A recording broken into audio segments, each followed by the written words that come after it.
चलिए get ready with me करते हैं। It's my first time I am making this kind of video, so let's get started. ये मेरा top है और ये मेरी स्कर्ट है। तो चलो रेडी होते हैं मेरे साथ। 1 2 एंड 3। और मैंने ये डाला था, मैंने मेकअप भी कर लिया था अपना पहले ही, और उसके बाद मैंने ये कपड़े डाले। मैं सुबह ब्रेकफास्ट के लिए रेडी थी, अब मैं नीचे जा रही हूँ all set for breakfast. Breakfast में काफ़ी सारे ऑप्शंस थे, ब्रेड्स थे, फ्रूट्स थे। यहाँ पे एक लाइव काउंटर भी था जिसमें ऑमलेट बन रहा था। देन उसके बाद इसमें कुछ मे बी पिकल्स थे, जैम्स थी। ये देखिए ये लाइव काउंटर जिसकी मैं बात करी थी। उसके बाद हम आगे फ्रूट काउंटर पे, some juices and everything, if someone want some salad, some smoothies. और ये मैंने अपनी ब्रेकफास्ट प्लेट जो है रेडी कर ली थी। और मैं अपने फ्रेंड को पूछ रही थी तुझे वीडियो में आना है कि नहीं, और वो हंस रहा था मेरी इस बात पे, बोलता है ये भी कोई पूछने की बात है। और ये मैं अपने रूम में आ गई अपना बैग लेने के लिए, क्योंकि हमें तुरंत निकलना था कोलाशिन की तरफ। ये जो है नॉर्थर्न मॉन्टेनिग्रो में है ये सिटी। एज़ यूजुअल मैं अपनी बस में आ गई और मैं अपनी बस में अपनी 3rd सीट पे बैठ गई, जो कि हमारी यूनिवर्सिटी से है। ये मैंने बस आपको ऑलरेडी पहले दिखा चुकी हूँ, जो कि फर्स्ट व्लॉग था हमारा मॉन्टेनिग्रो का। बस ट्रिप शुरू हुई और बाहर के नज़ारे इतने खूबसूरत थे। हमारी जो गाइड थी हमें प्रॉपर गाइड करी थी, वो हमें सारा कुछ बता रही थी इस सिटी के बारे में। और जहाँ पे हम जा रहे हैं कोलाशिन, उसके बारे में उसने बताया कि इस जगह की जो पॉपुलेशन है वो है 3,000 के लगभग, जो कि 2003 में हुई थी इसकी जनगणना। फिर उसके बाद हमने सोचा क्यों ना बाहर के व्यू को कैप्चर किया जाए। बाहर का व्यू जो है ये आप देख रहे हो, ये जो व्यू है ये है Budva Montenegro. I hope I am pronouncing correct, Budva और बुधवा। सो ये मैं अपने फ्रेंड का कैमरा भी लेके बैठी हुई हूँ। मैंने कहा चल दे, मैं तेरा व्लॉग भी मैं ही शूट कर देती हूँ। फिर उसने मेरे से कैमरा ले लिया और मैं हंस रही थी उसकी तरफ देख के। मॉन्टेनिग्रो की एक ख़ास बात है, यहाँ पे लोगों की हाइट जो है काफ़ी लंबी है। यहाँ पे सभी हाइट के लोग आपको लंबे ही मिलेंगे।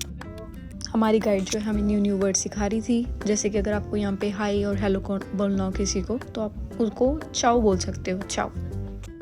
मॉन्टेनिग्रो का मैंने आपको पहले भी बताया था, इसकी हिस्ट्री काफ़ी स्ट्रॉन्ग रही है। और इसके काले पहाड़ों को भी मैंने बताया था आपको। मॉन्टेनिग्रो है जो ये क्रोएशिया के आगे पड़ता है, और यहाँ पे ही जो यूरोप के पहाड़ हैं वो ख़त्म होते हैं, जो उनकी बाउंड्री है। फर्स्ट वर्ल्ड वॉर और सेकेंड वर्ल्ड वॉर के दौरान यहाँ के लोगों ने काफ़ी संघर्ष सहा, इसलिए यहाँ के लोगों ने इन पहाड़ियों का फ़ायदा भी उठाया। और ये जो एरिया है ये पहले एक कंट्री का पार्ट था जिसका नाम था यूगोस्लाविया, और जिसको सर्बिया भी जानते हैं। फिर उसके बाद 2006 में यहाँ पे पॉलिटिकल वोट्स हुए और इन कंट्री के लोगों ने अलग कंट्री की डिमांड की, और फिर ये जो कंट्री है ये सामने आई। फिर हम आ गए थे एक पार्क में, जो कि है नेशनल पार्क ऑफ मॉन्टेनिग्रो, जिसका नाम है बायोग्रादास्का गोरा।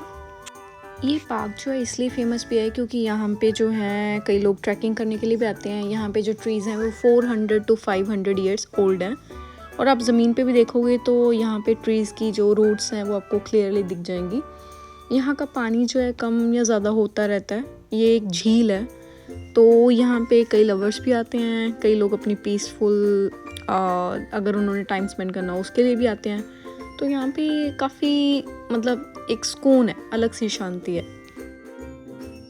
आगे जो इस जगह के बारे में बताया भी गया था यहाँ पे कि इस जगह का नाम क्या है, और ये कितने समुद्र से कितने ऊंची है। यहाँ पे ये झील का जो नज़ारा है ये आप देख सकते हो। और ये मैंने जड़ों की बात की थी आपको कि आप क्लियरली रूट्स जो है वो देख सकते हो। तो रूट्स कुछ ऐसे दिखती हैं यहाँ पे, जो कि मैं उनके ऊपर वॉक कर रही थी। और यहाँ पे जो है काफ़ी खूबसूरत सा नज़ारा था, हमने काफ़ी फ़ोटोज़ ली।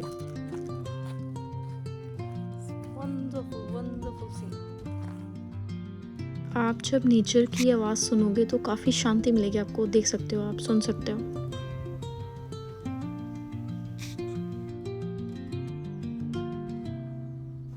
उसके बाद हम चल पड़े एक डोंकी फार्म की तरफ, जहाँ पे डोंकीज़ रखे हुए थे। आप मानोगे नहीं, लेकिन यहाँ पे डोंकीज़ की काफ़ी अहमियत है मॉन्टेनिग्रो में, क्योंकि डोंकीज़ को माना जाता है इन्होंने शुरू से ही हेल्प की है मॉन्टेनिग्रो की लोगों की, चाहे वो किसी भी कारण से हो। लाइक फार्मर्स की हेल्प की है।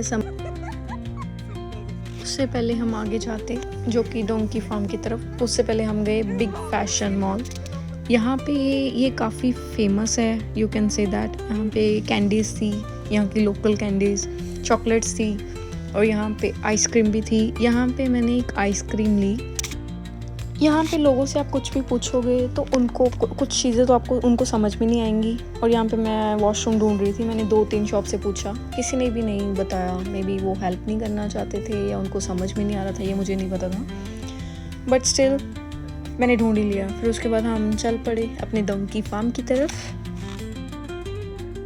यहाँ पे भी काफ़ी टाइम हमने वेट किया, क्योंकि हम कुछ स्टूडेंट्स का वेट कर रहे थे। फिर उसके बाद हमने ये शूट किया बाहर का। यहाँ पे एक रिवर भी है। यहाँ पे कुछ रिवर्स जो हैं वो काफ़ी क्लीन है, मतलब आप उनका पानी ऐसे भी पी सकते हो, आपको कोई भी नुकसान नहीं देगी वो। मॉन्टेनिग्रो में जो हाउसेस हैं काफ़ी ब्यूटीफुल हैं। और यहाँ पे मैं आपको भी आगे जेल भी दिखाऊंगी, जो कि रेड कलर की है जी। ये जो अभी आप स्क्रीन पे ये बिल्डिंग देखेंगे रेड कलर की, ये यहाँ की एक प्रिजन है। तो ये काफ़ी छोटी थी, देखने में इतनी बड़ी नहीं थी। फिर हम आगे चल पड़े अपने डोंकी फार्म की तरफ। रास्ता बहुत मुश्किल था, यहाँ पे इतनी ढलान, इतनी चढ़ाई। डोंकीज़ का जो मैं आपको एक स्पेशल बात बताना चाहूँगी। डोंकीज़ का यहाँ पे बहुत इम्पोर्टेंस है मॉन्टेनिग्रो में, क्योंकि यहाँ पे जो डोंकीज़ का इतिहास है ये फार्मर्स के साथ कनेक्टेड है, कुछ प्राचीन हिस्ट्री के साथ कनेक्टेड है। यहाँ पे जो आपको गधे का दूध मिलता है, ये इसकी क्रीम बनाई जाती है, इसका सोप रेडी किया जाता है। रास्ते हमें में सांप भी मिला, जो कि मैं आपको दिखा रही हूँ स्क्रीन पे। ये एक छोटा सा स्नेक था जो कि मरा हुआ था। Come back to the point, मैं बात कर रही थी दूध की, जो कि गधी का दूध होता है, उसकी क्रीम बनाई जाती है, जो कि मॉन्टेनिग्रो में आपको छोटी सी डिब्बी जो होती है वो 15 यूरोस की आपको क्रीम की डिब्बी, और साबुन जो आपको मिलता है जो कि गधी के दूध से होता है बना हुआ, वो आपको 5 यूरोस में पड़ जाता है। और यहाँ पे हमें गधे दिखने शुरू हो गए थे, और लोग गधे को देख के इतने एक्साइटेड थे, स्पेशली ब्रिटिशर्स और ईरानी पीपल। दे वर सो एक्साइटेड। वो इनको टच कर रहे थे, इनको सहला रहे थे प्यार से, और गधे भी कोई रिएक्शन नहीं दे रहे थे, वो बस वहीं पे खड़े हुए थे। जो आगे मैं आपको दिखाने वाली हूँ ये फर्स्ट वर्ल्ड वॉर और सेकेंड वर्ल्ड वॉर्स के कनेक्टेड है। यहाँ पे आप जितने भी देखेंगे चीज़ें, ये सब पुरानी है।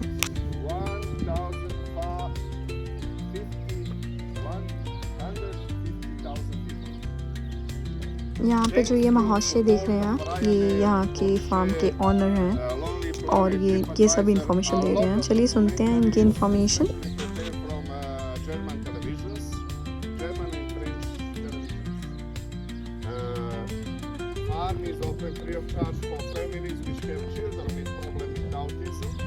They are coming during the working days, and this therapy can be very healthy for them. Farm is built by reuse or recycle materials. We are recycling, we are composting, and our mission is to be positive to the nature. No any wrong step to nature from our farm. And we are one of the biggest donor for ecological projects in Montenegro, especially related with protection of animals. Farm is a zeal. We are buying donkeys to prevent bad treatment, and I think about 20% of the whole farm is. पीछे आप video में देखोगे ये गधों की आवाज़ें भी आ रही हैं। ये महाशय ने बताया कि इनके जो पूर्वज हैं वो हिटलर से भी मिल चुके हैं, और जर्मनी से ये जो सामान है यहाँ पे जितना भी लकड़ी के बर्तन या कुछ भी पड़ा था ये जर्मन से लाया गया था। meters deep. If you have solar farm on the top with battery, we are not connected with the electric system of Montenegro, and we produce whole food for us. It means we go to market only to buy Raffaello or Ferrero Rocher. This is Mediterranean part of the country. We grow olives, mandarins, lemons, vineyard here, etc. It means a lot of food comes from our farm. In this अभी जो मैं आपको दिखाने वाली हूँ इन्हीं soaps की और क्रीम्स की बात करी थी मैं। यहाँ पे प्राइस आप देख ही सकते हो। डोंकी मिल्क सोप 5 यूरोस और donkey milk cream it's 15 Euros. यहाँ का वेदर जो था काफ़ी अच्छा था, मतलब हवा चल रही थी जो कि बड़ी अच्छी लग रही थी। फिर उसके बाद जब सब डोंकी फार्म हमने देख लिया तो हम फिर वापसी की तरफ चल पड़े। यहाँ पे भी व्यू जो था काफ़ी अच्छा था। इसमें आप मुझे देख सकते हो कि मैं आगे बढ़ रही हूँ बस की तरफ। इस टाइम पे बस ये था कि फटाफट हमें बस मिल जाए और हम घर पहुँच जाए जल्दी जल्दी। घर मीन्स होटल जहाँ पे हम रुके हुए हैं इस टाइम पे, जिसका मैंने टूर आपको दिया था, रूम का टूर दिया था मॉन्टेनिग्रो की फर्स्ट वीडियो में। आप कभी भी मॉन्टेनिग्रो हो तो अपने ग्लासेस जो है प्लीज़ कैरी करना, क्योंकि यहाँ पे जो धूप है वो सीधा आंखों में पड़ती है। और जो मे बी आपको सन ग्लासेस मिल सकते हैं यहाँ पे, बहुत एक्सपेंसिव पड़ सकते हैं, क्योंकि एक सन ग्लासेस का चार्जेस जो यहाँ पे रहता है वो 20 to 25 यूरोज़ रहता है, जो कि ब्रांडेड भी नहीं होती। फिर उसके बाद मैंने अपनी वही पुरानी सीट ली और मैं बैठ गई सुकून से। मैंने आपको ये बस थी हमारी जो कि कुछ ऐसी दिखती थी। और उसके बाद मैंने आपको सनसेट दिखाया, काफ़ी सुकून था। मैंने फटाफट अपनी शूज़ उतारे और सीट पे बैठ गई, देसी स्टाइल। फिर उसके बाद हम होटल में पहुँचे। मैंने अपना फटाफट शावर लिया। फिर उसके बाद मुझे चाय पीनी थी, बट चाय मेरे पास थी नहीं, तो मैंने कहा चलो कोई ना कॉफ़ी बनाते हैं। ये कॉफ़ी मुझे बिल्कुल भी पसंद नहीं है, but still I don't have any option that time, so I just made it, and I just add some sugar cubes in this. After adding so much sugar, it was still bitter, so yeah, after having 1 or 2 sips I was like no, I don't want this, and फिर उसके बाद मैंने तुरंत call की नीचे reception पे कि मुझे चाय चाहिए, इंग्लिश टी। मैं ये कुछ स्नैक्स लाई थी जो कि मॉन्टेनिग्रो के स्नैक्स हैं। डोरिटोस तो चलो हम सबको पता ही है। उसके बाद मैं काफ़ी थक चुकी थी, फिर मैंने सोचा चलो वीडियो को फिनिश करते हैं। So please do like, share, comment and subscribe, और बताइएगा आपको ये वीडियो कैसी लगी। अपना ध्यान रखिएगा, मिलते हैं नेक्स्ट वीडियो में। Thank you.